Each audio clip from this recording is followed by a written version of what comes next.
আনামুল হক বিজয়, মোসাদ্দেক হোসেন সৈকত সহ আরও টোটাল 9 জন প্লেয়ারকে আসলে বিপিএলের এই প্লেয়ার্স অকশন লিস্ট থেকে বাদ দেওয়া হয়েছে বিসিবি বিপিএল গভর্নিং কাউন্সিলের তরফ থেকে। সেটাকে চ্যালেঞ্জ করে তারা আজকে 3টি রিট পিটিশন দায়ের করেছিল হাইকোর্ট ডিভিশনে। সেখানে আমরা শুনানি করেছি।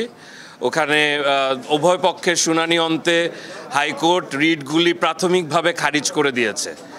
আমাদের কাছ থেকে আমরা বলেছি কোর্টকে যে কেন এই স্টেপটা নেওয়া হলো, এবং কোর্ট জানতে চেয়েছে যে এটা কিভাবে করে করা হলো প্রক্রিয়াটা। তো আমরা প্রক্রিয়া বলেছি যে 3 সদস্য বিশিষ্ট তদন্ত কমিটি এটা 4-5 মাস ধরে তারা একটি 900 পেজের একটি তদন্ত রিপোর্ট সাবমিট করেছে। পরবর্তীতে বিসিবি ইন্টিগ্রিটি ইউনিটের হেড মিস্টার অ্যালেক্স মার্শাল তার রেকমেন্ডেশনে আসলে এই বিপিএলের অকশন প্লেয়ার লিস্ট থেকে এই 9 জন প্লেয়ারকে আসলে এক্সক্লুড করা হয়েছে। এইটি একটি সেফটি মেজার, এবং এটা মানে এই না যে আসলে তাদেরকে ক্রিকেট থেকে ব্যান করা হয়েছে, বাট বিপিএল 12th এডিশনের থেকে তাদেরকে আসলে অকশন লিস্ট থেকে তাদেরকে বাদ দেওয়া হয়েছে।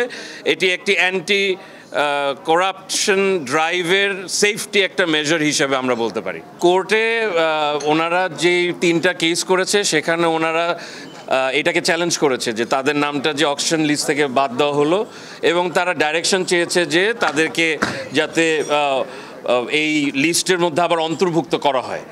তো কোর্টকে আমরা জানিয়েছি যে এটা আসলে ইন্টারভেনশন করা কোর্টের সমীচীন হবে না, বিকজ এটা একটি অ্যান্টি করাপশন ড্রাইভ, এবং এটি অনেক প্রক্রিয়া ক্রস করে আসলে এই মেজারগুলো বিসিবি বিপিএল গভর্নিং কাউন্সিল নিয়েছে। সো এটা আসলে এটার মধ্যে কোনো রকমের আইনি ব্যত্যয় ঘটেনি, এটা আমরা বলেছি, এবং কোর্ট এটাকেই করেছে।